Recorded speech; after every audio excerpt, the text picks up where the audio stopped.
Moi c'est Guillaume, je suis gay et j'ai été très longtemps sexuellement bloqué. Ce podcast c'est comme un guide, chaque épisode t'aide à sortir du non-dit, entendre tes désirs et donne des conseils pratiques pour ta vie sexuelle ou amoureuse. J'autoproduis ce podcast, c'est mon métier et je dépends des contributions des auditeurs comme toi. Alors va faire un don sur le site du podcast ou regarde ma petite tête sur mon Instagram ou les infos pour rejoindre une rencontre entre auditeurs près de chez toi, va sur actifoupacif.com. À la toute fin de cet épisode, je t'en dis plus sur les coulisses du podcast et comment la communauté des auditeurs peut t'aider. Place à ton épisode, bonne écoute. Arthur, bienvenue chez moi. Bonjour. Arthur, tu as 32 ans et tu habites à Lille dans le nord de la France. Tu sors tout juste d'une relation de 6 ans. Ton ex-mari trahit ta confiance à plusieurs reprises. Notamment, il publie des vidéos sexuelles de vous deux sur Internet sans ton accord. Alors c'est un chamboulement et peut-être aussi un renouveau, cette rupture. Tu questionnes aujourd'hui ton rapport au couple, à l'amour et au sexe. Tu as peur d'être seul, tu es malvoyant, alors le couple c'est aussi une aide pratique pour ton autonomie au quotidien et ça pèse parfois sur l'équilibre. Cette rupture, c'est aussi l'occasion de revoir ta sexualité. Tu as trouvé mon podcast en tapant salope dans la barre de recherche, j'adore. Tu cherchais des audios érotiques, mais aussi c'est une question que tu grattes. Comment devenir une bonne salope ? Je me la pose aussi.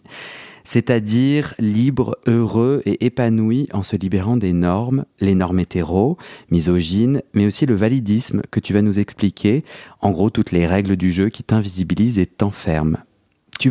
C'est absolument ça. Pardon, je t'ai coupé. T'inquiète.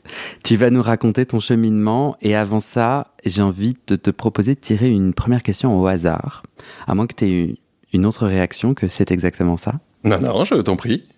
Tu choisis un chiffre entre 2 et 110. J'aime beaucoup le chiffre 2 depuis longtemps, donc je prendrai le 2. Ah, c'est rigolo, c'était la question que j'avais envie de te poser. J'étais en train de faire pipi là et je me dis tiens, j'ai envie qu'on commence par ça. Ouais. 2 questions, une moins osée, une plus osée. La première moins osée, c'est comment tu te sens ? Ma foi, bien. Ouais, non, très bien, tu m'as bien accueilli. Et habituellement, ce que tu fais avec les autres auditeurs se passe très bien, visiblement, est intéressant. Donc, je pense qu'on va faire à peu près la même chose. Ok. C'est quand même le stress, non ? En fait, je sais pas, tandis que je faisais pipi là avant qu'on se lance, je me disais, quand même, moi, c'est mon quotidien, c'est mon métier. Mais en fait, pour quelqu'un comme ça, de débarquer chez moi et de se dire, vas-y, je vais raconter mon intime, je me dis, j'ai envie d'avoir de l'empathie. Tu vois, j'ai envie de me mettre au niveau de, putain, c'est le stress un peu quand même. Alors, je pense que ce qui est un peu différent, c'est que moi, j'ai quelque part l'impression de te connaître. Moi, tu me connais pas, ou très très peu. J'ai quelque part l'impression de te connaître, puisque au travers des épisodes, il y a une forme de connaissance, tu te livres aussi dedans, tu fais des remarques en parlant de toi, etc. Donc, certes, je connaissais pas ton appart, mais c'est un peu, je trouve, comme si on se connaissait déjà. Et par ailleurs, moi perso, comme j'ai été ingé son de formation et que je passais plus de temps en cabine à enregistrer, à faire le con avec ma voix que derrière les ordis qui m'a jamais trop intéressé, j'ai eu cette habitude-là, et j'ai pas vraiment peur des micros, d'autant plus que maintenant je fais du chant, je fais aussi parfois comédien voix off pour des potes ou des trucs comme ça. Donc j'ai l'habitude de ma voix, j'ai l'habitude de m'entendre et tout ça. Donc moi perso, ça va. Là, tu as décidé de porter des lunettes de soleil. On est à l'intérieur, il n'y a pas de soleil directement. Est-ce que tu peux décrire ce que tu vois et ce que tu vois pas ? Ouais. Ce que là je vois, si je regarde en face de moi, c'est qu'il y a complètement à gauche quelque chose avec un coin au mur, et je pense que ça doit être le coin d'un tableau probablement, qui se détache par rapport à un mur blanc. Il y a un peu plus bas une masse sombre que j'ai touchée tout à l'heure, qui est un genre de canapé c'est quoi, c'est un peu de la flanelle, laine bouillie ou un truc comme ça que je touche. Et à ma droite, il y a des choses sombres que j'ai appris à reconnaître tout à l'heure parce que tu m'as dit ce que c'était, c'est-à-dire le bord de la cuisine. Mais je vois à peu près à même hauteur que le canapé, une tache sombre. Okay. Par la droite, et là, un petit peu plus après encore à droite, l'angle du mur. Donc tu vois des formes ? Je vois des formes en périphérie. Au centre, je vois rien du tout. C'est-à-dire que si je veux te voir, il faut que je braque complètement à droite. Et là encore, je te vois pas. Parce que tu te détaches pas énormément par rapport au fond. Puisque le fond, t'as tiré le rideau et c'est plutôt sombre. Et de mémoire, t'avais un t-shirt sombre. Donc je pense que tu dois te perdre un petit peu là-dedans. Ok. Ce que je peux par contre percevoir en face de moi, c'est que plutôt à ma droite, donc à ta gauche à toi, il y a une émanation de lumière, donc probablement une fenêtre qui est pas tout à fait fermé, occulté. Oui, j'ai fermé les rideaux parce qu'il y a du soleil. Et si on se réorientait pour que toi, tu sois... Ah non, moi ça me va. Ouais. C'est un truc de voyant de vouloir voir. Je m'en fous de vouloir voir. Ok, bah ouais. J'aime bien toucher les gens, j'aime énormément parler aux gens, mais le fait de voir, à partir du moment où j'ai mes repères spatiaux dans la pièce, j'ai pas besoin de savoir qu'une personne est toujours en face de moi. Enfin, j'espère que tu vas pas te barrer pendant l'enregistrement, quoi. Non. Mais non, t'inquiète, C'est pas prévu. J'ai pas besoin. Et tu m'as dit que tu préférais porter tes lunettes de soleil. Ouais. Pourquoi ? Parce que quand j'étais plus jeune, plusieurs fois on m'a fait la remarque quand je disais bah ouais voilà en fait je suis malvoyant, c'est bah alors en fait je comprends mieux pourquoi des fois tu sembles pas me regarder dans les yeux, alors je croyais que t'étais pas trop sûr de toi ou un peu hautain parce que tu me regardes pas dans les yeux. Je disais pardon, je suis tout sauf pas sûr de moi et surtout pas hautain, et donc en fait ça me blessait pas mal. Et aujourd'hui que je suis un peu plus âgé, mature, etc., le fait de porter des lunettes, chose que je ne faisais pas du tout avant parce que ça me rendrait trop différent par rapport aux autres. Un mec qui porte des lunettes en intérieur, dans un resto ou un truc comme ça, j'osais pas le faire. Alors que maintenant, je m'en fous et je le fais volontiers, c'est ma coquetterie à moi. J'ai plusieurs paires de lunettes et j'aime bien les alterner. Et voilà, je suis plus à l'aise, c'est comme si j'avais un petit peu un masque ou un filtre, on m'atteint pas complètement. Je le sens. En fait, nous, on s'est parlé avant sans lunettes. Ouais. Je me sentais beaucoup plus proche de toi. Je sens qu'il y a un truc entre toi et moi. Sérieux ? Ouais, je le sens vraiment. Tu veux que je retire les lunettes ? Moi, ça me dérange pas. Hein. Non, j'ai envie que toi, tu te sois à l'aise et que tu fasses ce que tu veux. Non, vraiment, sens-toi libre. Okay. Tu les enlèves ou pas ? Je pense pas forcément que ce soit dû aux lunettes, mais peut-être plus probablement Même si je me sens bien, c'est quand même un peu différent d'être chez soi, sur le téléphone, à t'envoyer des messages audio sur WhatsApp, versus là, être chez toi et parler devant un micro. Je sais que c'est pas complètement pareil, même si je le vis bien. Bah ouais, qui change. Mais garde tes lunettes, il n'y a aucun souci. Okay. Je suis allé te chercher dans la rue. Ouais. Et en tout cas, garde tes lunettes, là, t'es en train de il les a enlevées, il les remet, il les enlève, il les remet. À tout moment, tu peux les enlever. Ça sera peut-être signe que t'es à l'aise. Mais tu n'as pas besoin d'être sur tes gardes. Ok. Je suis venu te chercher dans la rue. Oui. Et tu m'as dit on se fait une bise et moi du Guillaume tout craché, j'étais là, je déteste la bise, mais sans m'en rendre compte en fait, donc je t'ai pas donné accès à moi, parce que du coup après je t'ai dit on peut se faire un hug, on peut se faire un, je sais pas comment on dit en français, un petit câlin, ouais, une étreinte. Toi tu t'aurais eu envie de me demander de me toucher, et tu t'en interdis parce que socialement tu comprends que c'est pas forcément accepté? C'est le truc que j'aime de plus en plus faire parce que maintenant je suis OK avec le fait d'être malvoyant et de fonctionner différemment. Avant, c'est une chose que je faisais pas du tout puisque il fallait pas avoir de lunettes comme les voyants en intérieur, du moins en lunettes de soleil. Il fallait se regarder dans les yeux. Il fallait, tu vois, toutes ces règles dont on parlait tout à l'heure, qui sont pour moi une forme de carcan, parce que je dois faire genre que je vois, etc. Alors que non. Et finalement, moi je porte des lunettes, et puis je vais hugger les gens parce que j'aime le contact physique avec les gens. La bise ou les trucs comme ça, c'est des choses que j'apprécie parce que tu es en proximité physique avec les gens. Tu peux toucher les poignets d'une personne ou les joues d'une personne et voir, ou du moins comprendre un petit peu plus qui elle est physiquement, etc. Tu vois. Et t'aurais eu envie de me demander de me toucher ? Pourquoi pas ? C'est pas le genre de truc que je fais comme ça, un inconnu que je croise dans la rue, mais je sais que c'est un truc que j'apprécie quand je connais un petit peu plus les gens, de pouvoir les toucher pour m'en faire une représentation mentale. En fait, je rebondissais sur ce que tu dis, t'as écouté beaucoup d'épisodes, non ? Ouais. Et donc, j'existe un peu quelque part dans ta tête, ouais. Et moi, je te posais cette question parce que moi, j'aurais eu envie de toucher le visage pour voir à quoi il ressemble, tu vois. Ouais. Voilà, c'est tout. Et je me demandais dans quelle mesure tu te limitais justement par rapport aux normes sociales. Ça, je me limite encore un petit peu parce que tu touches pas n'importe qui comme ça, mais c'est beaucoup plus quelque chose que je fais volontiers de toucher le bras, toucher la cuisse, toucher le visage ou choses comme ça. Avant, je me l'interdisais parce que pour moi, ça faisait aveugle. Et j'étais encore dans le rebut, la détestation de ça. Maintenant, je le fais un peu plus facilement. Pour autant, j'ai fixé un visage sur toi. Je me suis rendu compte en te voyant dans la rue tout à l'heure, parce que je vois un petit peu sur les côtés, que tu correspondais pas tout à fait à ça. Parce que pour moi, t'étais brun, t'avais une fine moustache, je sais pas d'où elle vient. Par contre, je te savais, je pense, par les épisodes, plus petit que moi, ça c'est sûr. Tu fais combien, toi ? 1,93. Tu fais combien, toi ? 1,72. Ok. Donc voilà, mais j'avais fabriqué une image automatiquement de toi. Ouais, bien sûr. De 0 à 100, tu penses que t'es beau à combien ? Tout dépend ce que tu appelles beau, mais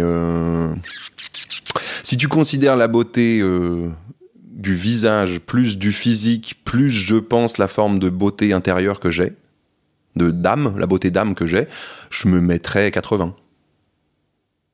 Ouais, je pense. Mm-hmm. Ça. Et pour le monde des voyants, ouais. Tu penses que t'es beau à combien ? Donc uniquement la plastique ?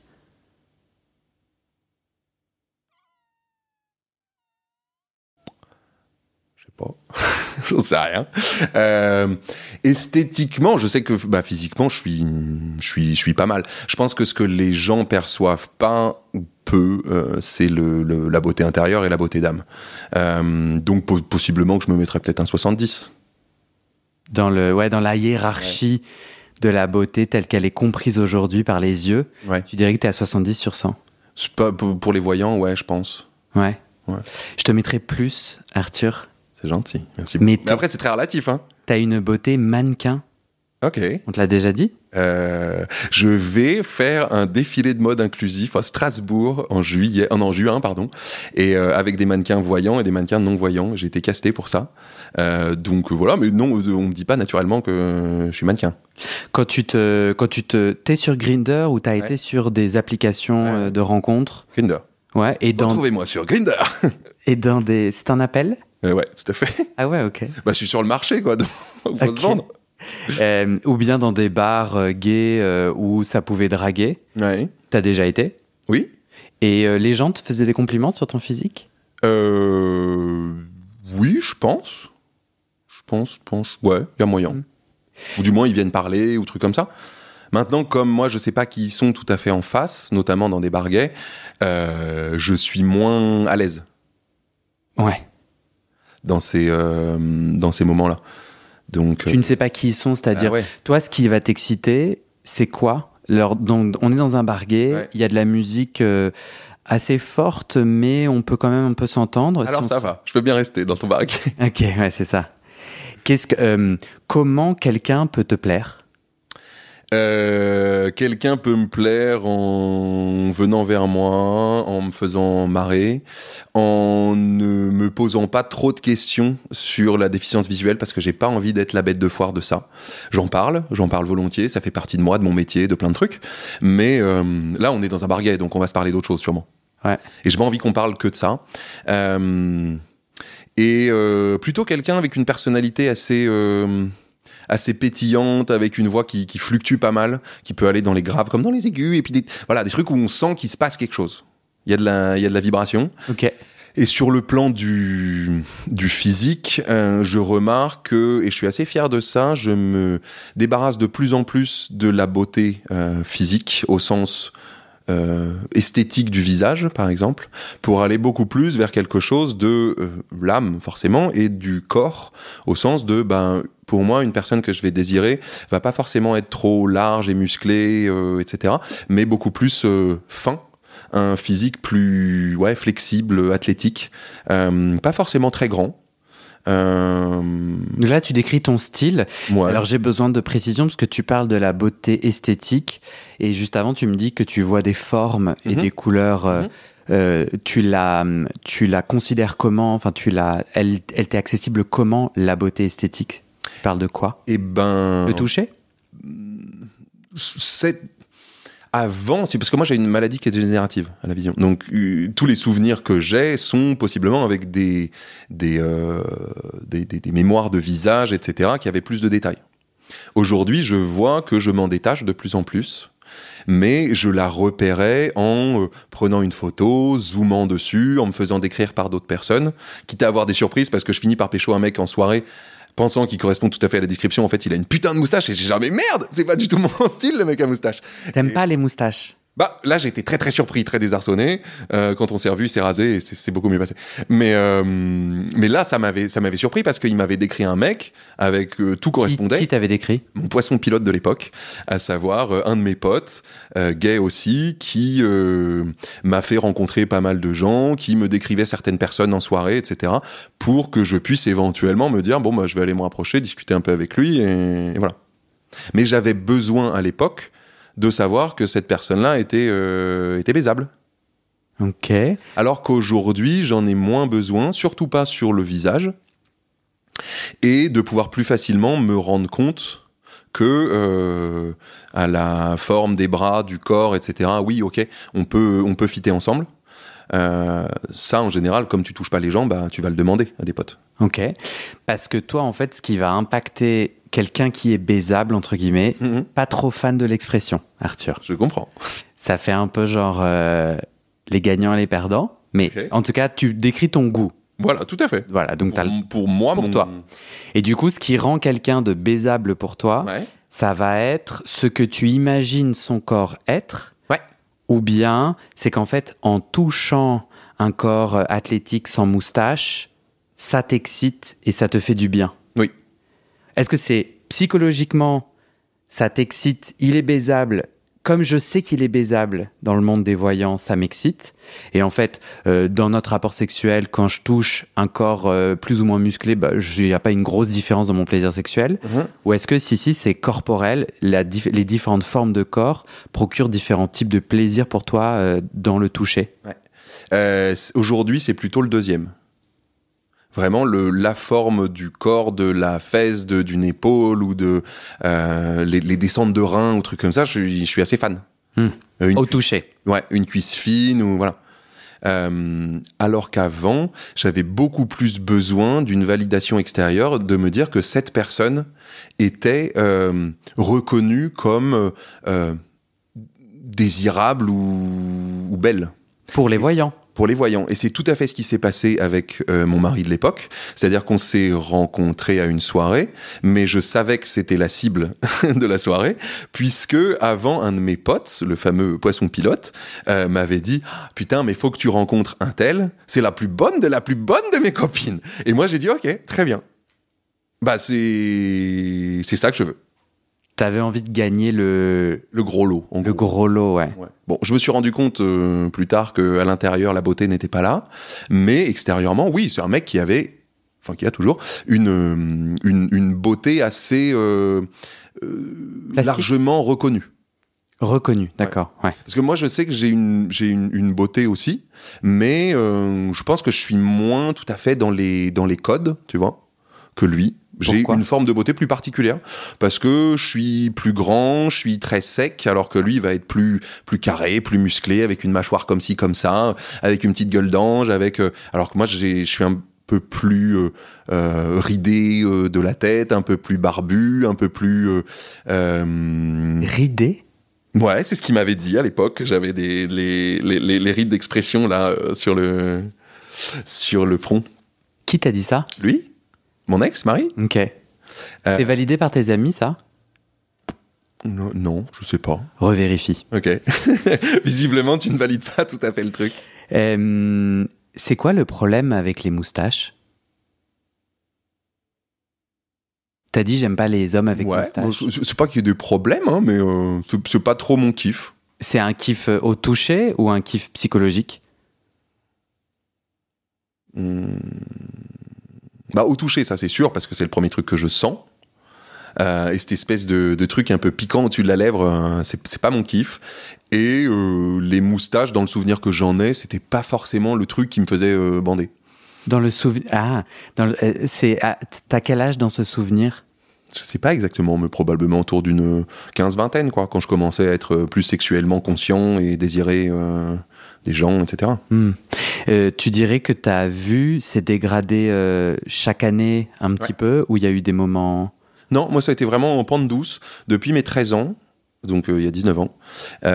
Et petit à petit, souvent il y avait l'effet un peu vacances de tu vas faire quelque chose que tu n'avais pas fait depuis un an. Tu le refais au moment des vacances, et là, tu constates qu'il y a une différence dans ta perception visuelle ou dans ta façon de le faire, etc. Mais donc, tous les ans, je pouvais me rendre compte de ces différents trucs. Aujourd'hui, je vois tellement peu qu'en fait, je suis pas sûr de voir une énorme différence. Mais voilà. Tu as tiré la question 2. Ouais. Il y a 2 questions. On est à la deuxième. Et la deuxième, c'est plus osé. Un mec veut se focaliser sur ton plaisir. Il te fait quoi ? Vous faites quoi ou il te fait quoi ? Vraiment, donc c'est un mec que tu le sens trop. Tu sens que ça va bien se passer, quoi. C'est que un cadre positif. T'as l'espace, c'est le bon moment. T'as l'espace de passer un super moment. Et il te dit, ce gars qui te plaît, il te dit, j'ai envie de te faire kiffer. Ok, eh ben déjà merci à lui, parce qu'il y a beaucoup de gens qui peuvent être beaucoup plus dans la recherche de leur plaisir et pas l'inverse. C'est ton expérience ? Ouais. Donc, toi, t'as été en couple pendant 6 ans, ouais. Marié pendant 2 ans et demi. Ouais. Et donc là, cette expérience de l'autre homme, enfin de ces hommes qui ne cherchent que leur plaisir, c'est quand ? C'est avant la relation ? Bah, même mon ex-mari avait ce côté-là, à pouvoir être un peu plus individualiste dans sa recherche du plaisir, ou peut-être moins me suivre dans mes kinks, etc. Ce que je peux comprendre aussi, on n'est pas obligé d'avoir tout à fait les mêmes. Mais je sentais plus, oui, ce truc-là. Un peu plus de...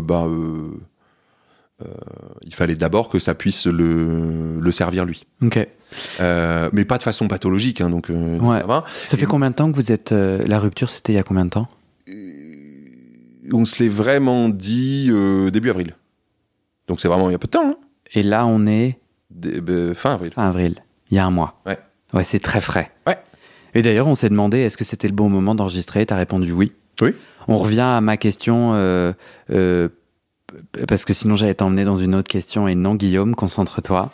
Ne crée pas un arbre impossible à retrouver. Pour me faire kiffer. Ouais. Depuis un mois, t'as fait des choses ? Ah bah oui. Ok. Tu dirais combien de partenaires à la louche ? Ou combien de fois ? C'était très fructueux, plein de choses, ou juste une chose ? Non, c'était moyen. Il y avait peut-être, 4-5 personnes. Mm-hmm. Il y a même eu une fille, pour la première fois de ma vie. Ça, c'est ouf, on pourra en reparler après. Mm-hmm. Donc, je dirais, je crois qu'il y a eu 4 mecs et une fille. Mm-hmm. Voilà. Pour te faire kiffer. Pour me faire kiffer, du coup.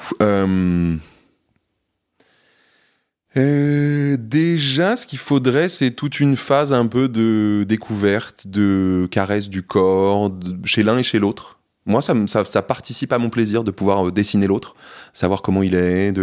J'aime bien aussi le fait de prendre une douche, parce qu'on a la possibilité déjà d'être sûr qu'on est plus propre, et puis d'être dans ce moment de, on peut se découvrir que le corps, se rapprocher, on est bien, on est sous l'eau, machin. Ensuite, possiblement pas de moustache, s'il veut me faire plaisir. Tu vas me vexer. Hein. T'as une moustache ? Bah oui, tu m'as dit que t'avais vu. Non, pas la moustache. Tu m'as dit dans la rue, tu t'imaginais quelqu'un avec une fine moustache. Ah, non, oui. C'est que je m'imaginais avant. J'ai une barbe, j'ai comme toi. Ok. Toi, t'as moustache plus barbe, et j'ai la même chose. Ah oui, d'accord. Donc, mais t'as pas juste une moustache. Non. Ok. C'est ça que j'aime moins. Voilà, c'est ça que je veux dire. Ah il y a une barbe plus une moustache, va bien, c'est bon. Ah, parce que toi, dans tes souvenirs, quelqu'un avec juste une moustache, oui, il a... Je trouve pas ça particulièrement stylé. Oui, d'accord, ok. Ouais. Ah. Une espèce d'ombre dessinée sous le pif qui s'étale en dessous, là, on dirait une espèce de trace de cambouis. Moi, personnellement, j'ai jamais trop kiffé. Donc attends, sois rassuré, tu as une moustache mais une barbe avec. Donc je suis maxi vexé. Tu écoutes tous les podcasts et tu t'imagines que le Guillaume, il a le mauvais goût d'avoir la moustache que t'aimes pas. C'est comme ça que je l'ai imaginé. Et il faut que bon, peut-être c'est pas essentiel sur le podcast de le raconter, mais... On va en faire 3 heures. Mais attends, mais pourquoi tu imagines le pire des physiques au gars qui fait des podcasts que t'aimes bien? Non, mais c'est pas le pire des physiques, attends, on se détend. Des physiques que t'aimes pas. Mais moi, c'est pas ce que j'apprécie, mais une fine moustache, c'est déjà mieux qu'une grosse moustache épaisse de Freddie Mercury. Quand tu inventes un visage dans la tête, qu'est-ce qui t'a fait inventer une moustache? C'est sur ce que je dis? Attention, tu perds ta question première, mais je vais répondre à celle-ci. Pas du tout, je l'ai. Ok.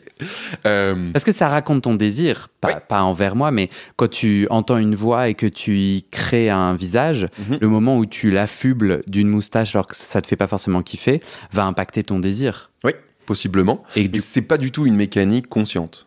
Ok. C'est une image que mon cerveau m'envoie le feeling que je ressens autour de ta voix, ce serait peut-être celui-ci. Ok.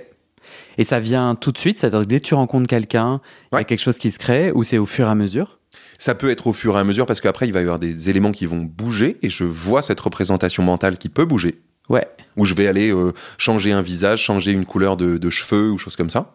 Ouais. Mais de base, il y a un truc qui s'impose à moi.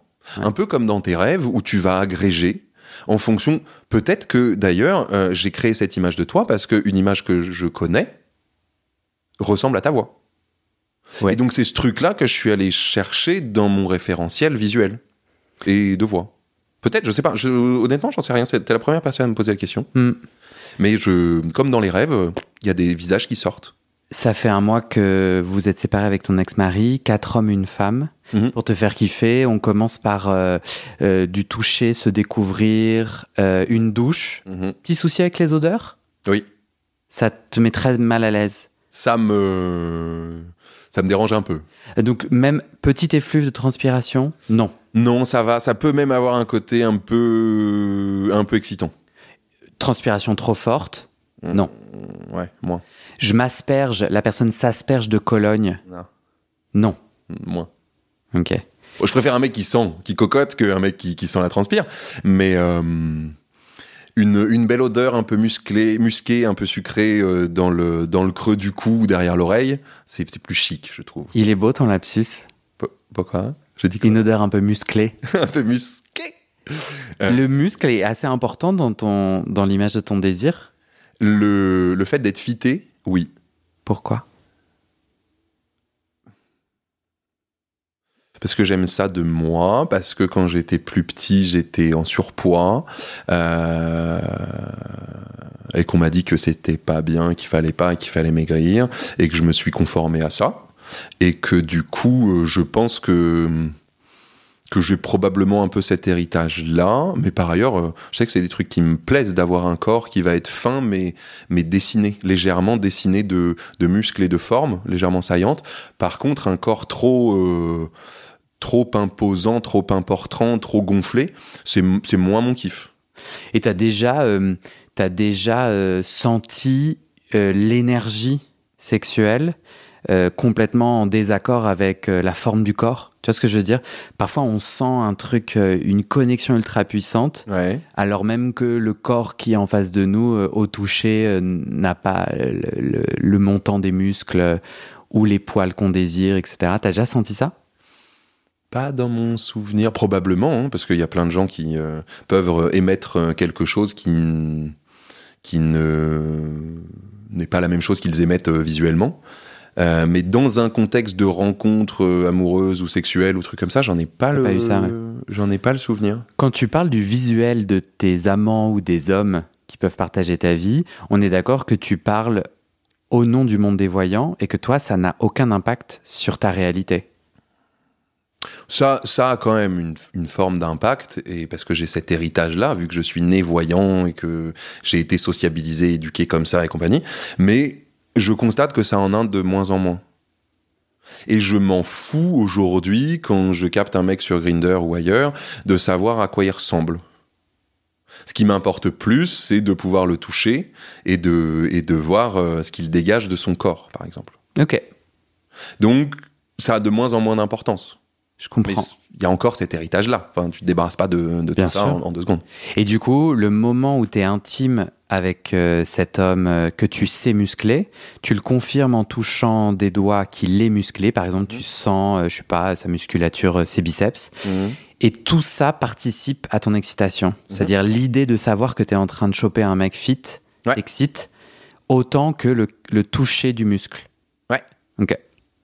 Et d'ailleurs, je préfère plutôt l'expression fit que musclé, parce que pour moi, musclé, il y a plus ce côté gonflette, alors que fit, c'est t'es athlétique, mais que tu restes assez fin et souple, et voilà. Qu'est-ce qui se passe après la douche? Après la douche, te faire kiffer, il est où? Se poser probablement dans le lit ou dans le canapé. avec la personne qui peut venir à califourchon sur moi. Ça, j'aime beaucoup me sentir un peu genre plaqué dans le fond du canapé, une personne qui passe au-dessus. Et là, c'est souvent l'occasion de pouvoir se choper, s'embrasser, quoi.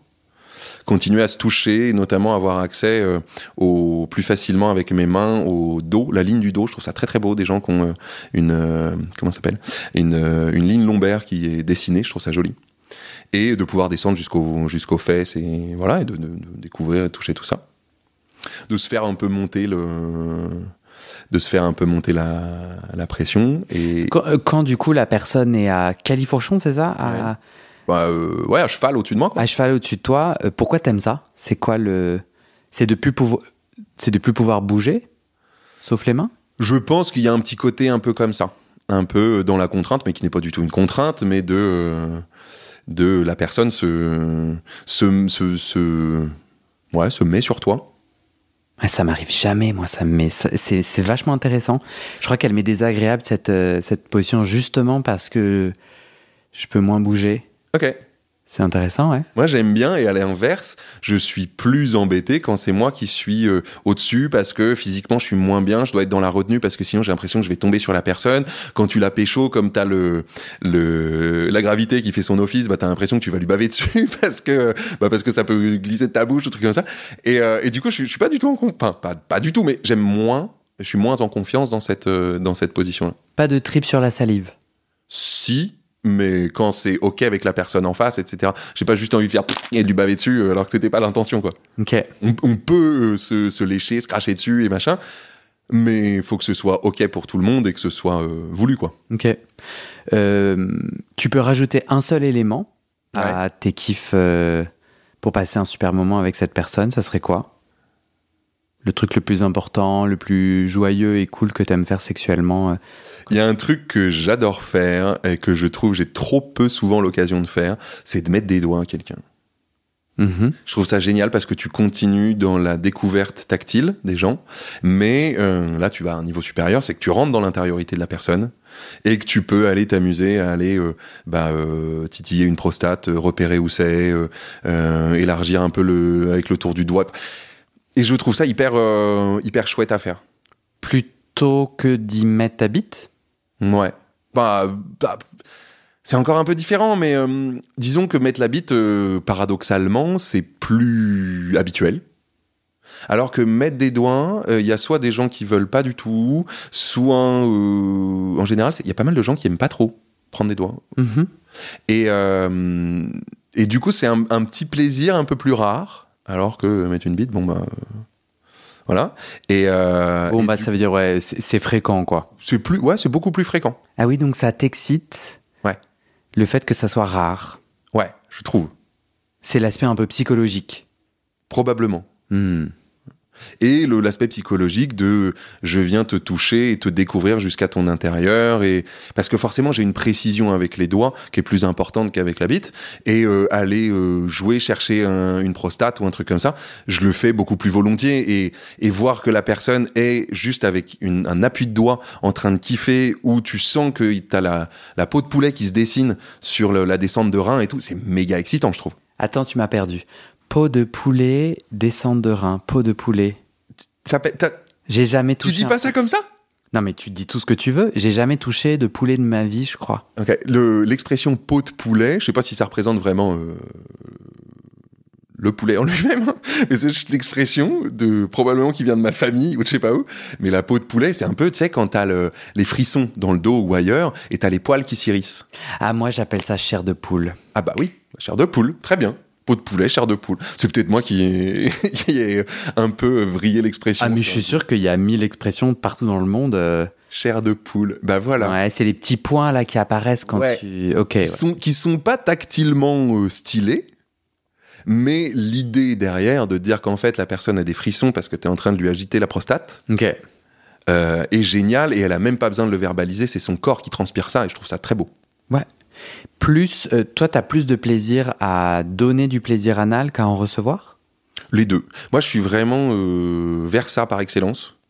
Et j'adore donner du plaisir, mais j'adore en recevoir aussi dans le cul ou ailleurs. Mais je suis vraiment vers ça, et j'adore les gens qui sont aussi vers ça. On a fait un plan avec un gars, c'était vraiment super, il est vers ça aussi. Et il y a eu un moment, on a utilisé un god avec deux têtes. Et ce qui fait qu'on avait chacun un plaisir anal en même temps, mais aussi de pouvoir faire des coups de hanche pour avoir un côté, à la fois je suis passif et je suis actif en même temps. J'ai trouvé ça mais vraiment génial. Ça, c'était trop cool. C'est chouette ça, je suis passif et actif en même temps, parce que c'est... Bah oui, c'est la bêtise de ces termes, de ces injonctions. Et là, pour le coup, alors déjà avec certaines personnes, tu peux passer outre ces injonctions, parce que comme moi ou d'autres personnes, vers ça, tu peux alterner les choses. Et c'est un côté très cool d'ailleurs de pouvoir se mettre dans un rôle plus actif ou dominant, ou se mettre dans un rôle plus passif ou autre chose. Et mais je trouve ça cool de pouvoir se dire non, mais là en fait c'est un coup de bite chacun, quoi, en gros, quoi. Ouais. Oui, il y a tout vit en toi. Ouais. Enfin, mais c'était ouf. T'as à disposition. Ouais. Il y a en toi un actif domi, il y a en toi un passif soumis, il y a en toi un versa actif et passif, quoi. Il y a de tout, c'est ça ? Moi, je trouve, ouais. Ouais. Et c'est en ça, d'ailleurs, que je suis assez curieux de plein de trucs, que ce soit dans la vie ou dans la vie sexuelle. Et dans mon expérience précédente, j'avais envie d'aller vers du couple libre.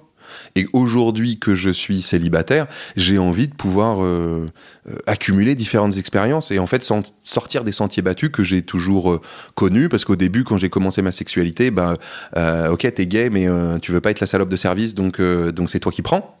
Okay. Sauf qu'en fait, j'ai découvert que j'adorais ça et que c'était hyper beau, hyper noble de se faire prendre. Et donc, du coup, j'ai pu le faire petit à petit de plus en plus. T'adorais, tu veux dire, au début, c'est...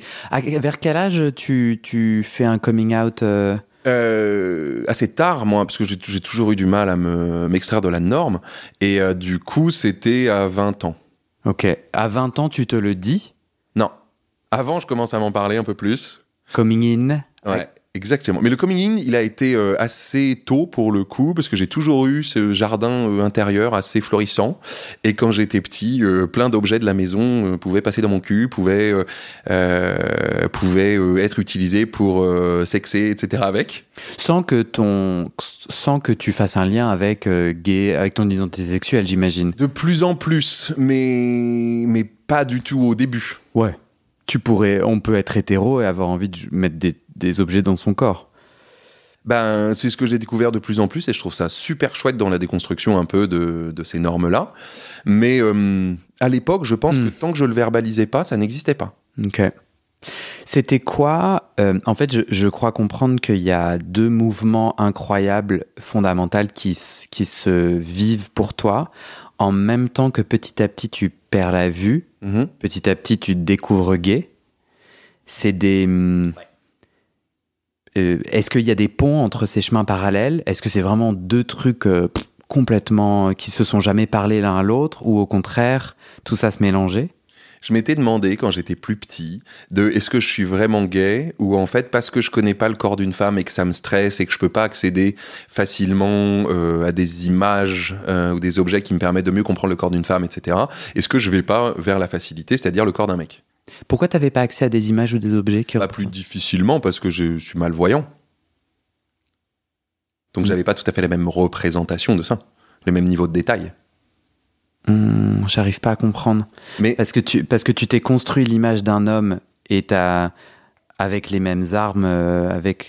non, parce que je suis dans le corps d'un homme, donc je sais ce que c'est une bite, je sais ce que c'est un cul, je sais ce que c'est un téton, une pomme d'Adam ou ce que tu veux. Ok. Ce que les femmes n'ont pas. Et j'ai adoré, quand j'ai eu l'expérience sexuelle récente, découvrir le corps d'une femme. Découvrir ce que c'était des seins, une chatte. J'ai trouvé ça ouf. Et ça s'est bien passé ? Ouais. Et je réitérais l'expérience. On s'en est encore parlé hier soir. Et du coup, si tu devais répondre à cet enfant intérieur qui se demandait si t'étais pas gay par dépit, tu lui dis quoi ? Très vite, je lui ai dit non, parce que j'ai vu que ça m'intéressait particulièrement. Maintenant, je peux aussi dire à cet enfant intérieur que je suis toujours, ok, t'es allé vers les mecs parce que c'est dans ton désir et il y avait forcément une forme de facilité. Mais maintenant, tu vois aussi que t'es plus en confiance, dans ton chemin de vie à toi, et que aller vers des femmes ou d'autres types d'individus, c'est ok aussi. Et moi, je trouve ça intellectuellement trop cool de dire je tombe en amour d'une âme et pas juste d'un physique ou d'une bite. Mmh. Du coup, tu aurais envie de... Ça t'importe, toi, de mettre un mot dessus de pansexuel? Ça t'intéresse ou tu t'en fiches? Je trouve ça... En plus, je trouve le mot pansexuel assez cool, dans le sens où ce bisexuel a ce côté très binaire, et que je me dis intellectuellement que une femme trans ou un mec trans, ça pourrait tout à fait aussi être dans les possibilités aujourd'hui. Mmh. Et ça, c'est intellectuellement... Et dans la puissance du désir au fond du corps, tu sens pareil, une ouverture qui peut s'attacher à tout, ou bien tu sens des spécificités, une périodicité? Alors, périodicité, non. Par contre, je sens que je suis quand même beaucoup plus porté sur les mecs. Et que ça peut m'arriver d'un clin d'âme sur une meuf. Mais je sais que dans ces cas-là, d'ailleurs, les meufs peuvent avoir assez facilement ce même tempérament bien trempé, assez couillu de mec, je trouve. C'est hyper genré ce que je dis, mais je sais que c'est le type de femme qui va plus volontiers me plaire. Ouais. Un petit côté domi. Un peu. Révélant ton côté soumis. Un peu. Qui est dans notre table des matières de cet échange? J'ai envie qu'on... T'as dit quoi? Nous y arriverons. Nous y arriverons. Est-ce que on peut revenir à ma question? Comment c'était de ce processus, en fait, se grandir que toi t'as eu, qui faisait que mois après mois, t'avais de moins en moins de vision, t'avais plus en plus d'homosexualité. Comment c'était? Pour moi, c'est pas forcément des sujets qui ont été très connexes, parce que le coming in et coming out s'est fait en gros entre mes 10 ans et mes 20 ans. Alors que la déficience visuelle a été diagnostiquée à partir de 13 ans, mais en fait, entre mes 13 et mes 23, c'était plutôt ok, dans le sens où ça baissait petit à petit, mais... c'était pas hyper visible et ça se ressentait pas énormément pour moi dans mon quotidien. À partir de mes 23 ans, ça a commencé à poser plus de problèmes dans ma mobilité de l'époque, dans ma façon de regarder des écrans où je pouvais zoomer, mais là d'un coup, je commençais à être en bout de course du zoom et donc il fallait que je passe à autre chose. Et donc ça s'est fait les uns après les autres, j'ai l'impression. Le moment où ça doit te plonger dans la détresse. Le moment où tu zoomes et où tu vois que tu vois moins ou que tu vois plus. Alors c'est pas fait du jour au lendemain, mais oui, effectivement, t'as toujours une forme de stress ou d'anxiété ou de poids même aujourd'hui, parce que je sais que ce que je vois là, c'est possiblement pas ce que je verrai dans quelques années. Alors après, je me rassure aussi en me disant, tu vois d'où tu viens, t'as vu comment tu t'es adapté de ouf, comment aujourd'hui t'es heureux d'être comme ça. Donc, possiblement que je continuerai à m'adapter et continuer à être heureux. Mais c'est vrai que des fois, quand tu peux être dans des phases down et un peu anxieux, tu te dis, putain, mais si j'ai plus de perception lumineuse du tout, savoir si la lumière est allumée ou éteinte, savoir si, en gros, je suis en train de me diriger contre un mur ou dans le sens de la rue où je vois la lumière, des fois, tu te fais des stress quand même. C'est normal. Et à l'époque de ta vingtaine, ce moment où, du coup, tu découvres ta sexualité, j'imagine, tes premières expériences, est-ce que quand tu étais dans le stress en lien avec la vision, ça coupait ton désir? Enfin, tu sais ce que je veux dire? Est-ce que ça t'anesthésiait? J'en ai pas l'impression. Ok. Non. Il y a des trucs qui peuvent me couper le désir, comme quand j'étais salarié et que je savais que le lendemain il y avait un gros rendu ou que c'était le stress cette semaine au travail, etc. Et je sentais que j'étais beaucoup plus sexuel le week-end que la semaine. Mais cet aspect sur la vision... ouais, c'est pas... Non. Et... je dirais peut-être même au contraire, dans le sens où c'est un art extrêmement tactile et que t'as pas besoin de voir pour ça. Et que du coup, ça peut être une forme de refuge, si t'arrives à rencontrer un partenaire à ce moment-là, de te dire, ça, je peux le faire, et je peux le faire bien. C'était facile pour toi de rencontrer des partenaires? Est-ce que tu t'es senti discriminé et ou mis à l'écart et ou infantilisé, enfin tout des négatifs ou pas? Moi, je la mettrais pas à l'imparfait, cette question, parce que dans le passé, c'était plus facile, parce qu'au début, j'étais sur des sites de rencontres. Ça s'appelait comment le premier? On s'est revu avec mon ex-ex il y a pas longtemps, on s'était reconnecté dessus, on avait bien déconné. Bitolérante, ça s'appelait. Et ça existe encore. Et donc c'était un site de rencontre pour les jeunes, et pas que d'ailleurs. Mais je mettais pas du tout dans mon profil que je suis malvoyant, et quand je rencontrais les gens, ça se voyait pas du tout. Je me souviens, le premier mec que j'étais allé chercher pour sexer avec lui, j'étais allé le chercher à la gare en vélo et je l'avais foutu sur mon guidon de vélo. Donc j'avais encore à ce moment-là la possibilité, il fallait que je fasse très gaffe et tout. T'avais 25 ans? Non, là j'en avais 20. Je me suis dépucelé avec des garçons quand j'avais 20 ans. À quel moment donné tu pouvais... 19, 20 ans. À quel moment donné ça devait être un sujet? Plutôt à ta trentaine? Plutôt... Enfin, t'as 32, donc...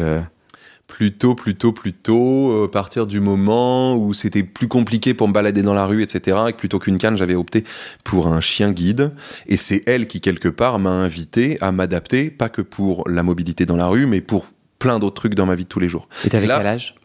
J'avais plutôt 23 et 25. Ok. À partir de 23-25, ça t'empêche ou ça te limite dans tes rencontres sexuelles ou intimes, ou pas tellement, en fait? Le truc, c'est que déjà à cet âge-là, moi, entre en gros 20 et 26, j'étais en couple. À peu près. Parce que j'ai commencé ma vie sexuelle juste avant mes 20 ans. Parce que je me suis dit, putain, tu vas quand même te dépuceler avant tes 20 ans. Va falloir se bouger le cul. Donc vraiment c'était en fin d'année du coup de ma 19e année. Après j'ai commencé à rencontrer des gens, puis depuis 3 et quelques mois plus tard, au mois de mai, on s'est rencontrés avec mon ex-ex. Louis, et on s'est mis ensemble et on a fait une histoire de 5 ans et demi, 6 ans par là. Donc je comprends qu'en fait t'as enchaîné 2 couples. J'ai enchaîné, entre les deux il y a eu 1 an. D'accord. De célibat, mais qui était compliqué pour moi. Ça aussi, on en parlera sans doute, mais le rapport à la solitude et puis à ne plus être en couple et ne plus être avec une personne qui, à ce moment-là, sans doute, m'aidait trop dans mon quotidien, était trop nécessaire à mon quotidien. Du coup, quand il est parti pour des raisons d'amour, d'un coup, je me suis senti très con, très seul, à devoir faire plein de trucs. Et il a fallu sortir les rames. Alors, ça a été bien, parce que ça m'a appris beaucoup de choses. Mais sur le moment, j'étais en mode dépression. Ouais. Oui, parce que tu cumulais à la fois une blessure de cœur et à la fois une blessure de quotidien. Un enjeu quotidien, quoi. Qui réveille ce stress-là de qu'est-ce que je vais devenir et machin comme ça, tu vois. Et en plus, à ce moment-là, cerise sur le gâteau, j'avais plus de taf. Donc là, tu passes beaucoup de temps à pouvoir être chez toi, à cogiter et à trop cogiter tout seul, quoi. On va s'arrêter là pour la première partie. All right. Mais j'aimerais que tu nous fasses une petite conclusion qui donne envie d'écouter la deuxième partie. Non, je rigole. En fait, dans la deuxième partie, nous allons parler de mes envies d'être soumis et tout l'aspect de la salope. Donc, ça, bien sûr, la salope. Ne quittez pas. J'ai qu'une hâte. Non, mais peut-être que comme on en a parlé au tout début, toi, peut-être qu'on peut terminer sur comment est-ce que tu as décidé de quitter ton ex-mari, et juste cette anecdote autour de ces films, je pense que j'aimerais qu'on en dise 2 mots, que ça attende pas le prochain épisode. Ok. Donc vous enregistrez des films X ensemble, un truc amateur. OnlyFans, ouais. Et donc ça, c'était son métier? Non. Pas là, quand je l'ai rencontré. Là, ça tend de plus en plus à le devenir. Et c'est ça qui me gênait aussi. Mais au début, il te dit, vas-y, c'est juste rigolo. Il y a des gens qui payaient à l'époque? Ouais. Donc alors, si tu veux que je remette un peu le contexte, c'est qu'au début, d'ailleurs, il m'en avait pas parlé, juste de putain, c'est ouf, on peut sexer et être payé par des gens qui te matent. Ok, et on trouvait ça chouette de dire que tu te fais du bien et en plus t'es payé. Mais pas plus de nouvelles que ça. Et un jour, il vient, je suis désolé, je crois qu'il faut que je te parle. Et en fait, il avait ouvert un compte OnlyFans où il se passait pas grand-chose dessus, autant que ce qu'il poste déjà sur Instagram. Ok, mais c'était que son contenu à lui. Ouais. Okay. Et à ce moment-là... Pourquoi miam miam miam, faut que je te parle? C'est quoi le problème il a le droit d'avoir un intime et de pas forcément immédiatement te le partager, si? Bah, en tout cas, lui qui a des grandes phrases sur le fait de se dire les choses, de pas attendre, de... Moi, ce qui m'a souvent gêné chez ce mec-là, c'est le côté « faites ce que je dis, faites pas ce que je fais ». Non, mais c'est vrai que si mon copain ouvre un OnlyFans et me le dit pas, au bout d'un certain temps, je me poserai des questions. Ouais, je trouve pas ça ouf sur le plan de la confiance. Et il a mis des vidéos de toi sans ton accord. Alors, il faut préciser un petit peu le truc. C'est que donc du coup, on a... ensuite, moi je lui en ai parlé parce que c'est un truc que je trouve assez stylé de pouvoir faire du sexe avec son mec en tout bien, tout honneur, hein, et d'avoir des gens qui peuvent payer pour ça et qui, bah, quelque part, payent parce qu'ils apprécient. Donc c'est un truc qui est plutôt chouette. Du moins, je trouve. Mm-hmm. Et donc, du coup, l'idée, c'était de pouvoir faire certains contenus ensemble. À ta demande. Ouais. Mm-hmm. Parce qu'on en avait parlé ensemble. C'est plutôt un truc qui m'excite, etc. Donc, vous le faites et vous le publiez. C'était une entreprise collective, à deux. Et à ce moment-là, même, on se marie, donc on remonte un peu le film, on est en 2022. Et puis voilà, très chouette, ça a tendance à plutôt même accroître mon excitation, parce que t'as envie de faire ci, t'as envie de faire ça, tu sais que t'as comme du monde qui te regarde, donc tu fais un peu gaffe à ce que tu fais, etc. Et moi, j'ai trouvé ça très, très chouette. Mais lui, un jour, quelques semaines après notre mariage, il me dit écoute, j'ai réfléchi, je crois que je vais arrêter. OnlyFans. Et j'étais genre, ah bon? Ok. Mais extérieurement, je dis trop rien. Parce que je disais genre, en vrai, j'ai eu un instinct, et parfois j'ai des flashs comme ça d'instinct. Je disais genre, moi je te crois pas du tout. Je te crois pas du tout parce que ça vient flatter ton ego, sachant qu'il a toujours une grosse blessure narcissique d'un ancien obèse qui a besoin de plaire. Et il le sait, il me le dit, etc. Et par ailleurs, il a ce rapport à l'argent assez particulier, mais il vient aussi d'une famille beaucoup moins friquée que la mienne.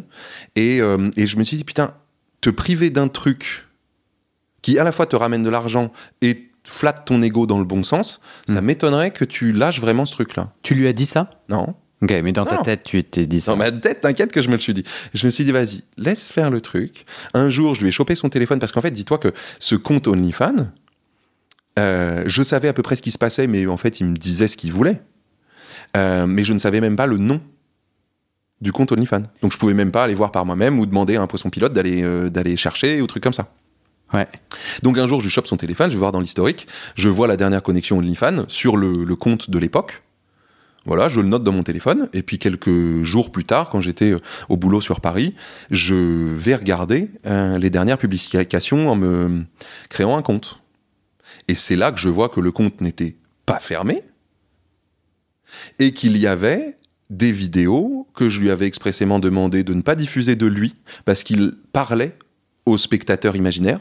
Et ça me faisait bizarre parce que j'avais l'impression qu'il allait chercher l'excitation, etc. Que c'était pas juste un truc de j'envoie une photo ou une vidéo que j'aurais pu envoyer à mon mari. Mais là, il allait parler en anglais aux spectateurs. Il me parle pas à moi en anglais, tu vois. Donc là-dessus, j'étais un peu gêné. Et après, j'ai vu aussi que on avait sexé dans un télécabine l'été avant notre mariage. Et cette vidéo-là, elle était sortie. Donc une vidéo où je le suce dans un télécabine. Avec il y a ta tête. Ouais. Ce qui n'est pas gênant qui est ma tête, parce que j'avais déjà accepté de mettre ma tête avant. Par contre, le fait qu'il m'ait menti sur le compte OnlyFans est fermé alors qu'il est ouvert et qu'il continue à diffuser des vidéos, déjà de lui, je trouve pas ça ouf. En plus des vidéos de lui que je lui avais demandé de ne pas diffuser parce que ça me gêne, je trouve ça vraiment pas ouf. Mais en plus de moi, je dis non mec, tu te fous de ma gueule. Il s'est justifié? Oui, sans doute, il a dû essayer de balbutier des trucs. Moi, je lui ai dit, écoute, pars au Japon, parce qu'il allait partir avec sa sœur, laisse-moi décanter tout ça, là, mais je suis vraiment, vraiment vénère, parce que je me suis senti profondément trahi. Et sur le plan de l'argent aussi, parce qu'on avait une division des fonds, chose qu'il n'a du coup pas fait pendant 2 mois. Et je sais jamais. Donc, tu me trahis, et en plus, tu me voles en quelque sorte, quoi. Donc, gros foutage de gueule. Mec, en plus, on vient de se marier il y a 2 mois. Putain, tu vois, après coup, j'y ai réfléchi à ce truc-là. Je me disais, mais putain, j'aurais dû, à ce moment-là, arrêter le truc. Mais comme j'étais encore avec sans doute plein de papillons en tête, etc. Et puis la peur d'être seul. Je me suis dit, ok, bon, on va travailler dessus. On est allé voir un petit couple, on est allé parler de tout ça. Et puis j'ai pensé que ça s'était un peu apaisé sur ce plan-là, mais non, il a continué à trahir ma confiance et voilà, au bout d'un moment, c'était stop parce que c'était. Au bout d'un moment, j'ai été fier de me dire, ben ok, j'ai aimé ce mec pour différentes raisons, mais là, en fait, ce qu'il est en train de me faire vivre sur le plan de la confiance, depuis qu'on a ouvert en couple libre, en fixant des règles ensemble pour être dans un espace safe. Mais dès la première fois, il fait de la merde avec une règle qu'il avait lui-même demandé, à savoir, on se tape pas les copains. Bon, bah il se barre en Afrique du Sud, il se tape le copain. C'est genre, ok, ça envoie pas un super message, mec. Et que la fois d'après, il me dit, bah je crois que je commence à avoir des sentiments pour quelqu'un, ce qui était pas interdit. Mais du coup, pour aller voir ce quelqu'un, il va falloir que je parte à Genève et machin et trucs. Ce qui là, pour le coup, bah change les choses quand on se déplace l'un l'autre. Et qu'on a des aventures, c'est une chose. Quand on va vraiment chercher à poursuivre une aventure en allant expressément à cet endroit-là, c'est tout à fait autre chose. Oui, là, Pardon. Non, vas-y. Et sa façon de... Ça marchait pas, quoi. De mener tout ça dans la rythmique qu'il m'imposait, alors que moi, je lui avais laissé 5 ans pour accepter le couple libre que je désirais depuis le début. Et que là, d'un coup, on accepte le couple libre, mais il fait ce qu'il veut, quand il veut, dans une forme de liberté qui m'insécurise de ouf, qui me respecte pas du tout par rapport à ce que j'avais mis dans la douceur de notre relation pendant 5 ans pour essayer de l'apaiser, de non, mais en fait, vouloir aller voir quelqu'un d'autre, ça veut pas dire que je t'aime pas, ça veut juste dire que j'ai des envies sur d'autres gens et j'ai envie d'autres pratiques sexuelles que tu m'apportes pas, mais c'est pas grave. Arthur. Arrêtons de parler. Voilà. En tout cas, au bout d'un moment, je me suis pas senti respecté. Et tu l'as quitté. Oui. Mais parce que aussi, lui, il commençait à avoir des doutes dans ses sentiments parce qu'il voyait d'autres gens, etc. Donc, Arthur. quelque part, c'était d'un commun accord. Mais c'était très irrespectueux pour moi. Et aujourd'hui, il me dégoûte. J'ai fait une erreur éditoriale et professionnelle d'ouvrir cette boîte en conclusion de l'épisode 1. Ouais. C'est pas du tout...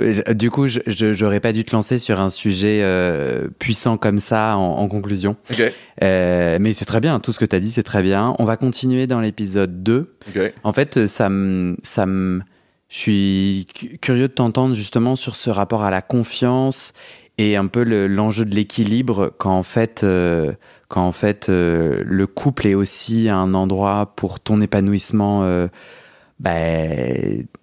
à toi, c'est-à-dire il y a une forme de déséquilibre pour ton autonomie et il y a des enjeux qui se rajoutent aux enjeux de couple et de partage. Je crois que de tes 2 couples, c'était des personnes voyantes. Ah oui, tout à fait. On va parler de la salope aussi, avec grande joie. Et je te remercie, c'est chouette. Eh ben, avec grand plaisir, merci à toi. Ça va ? Ouais, très bien.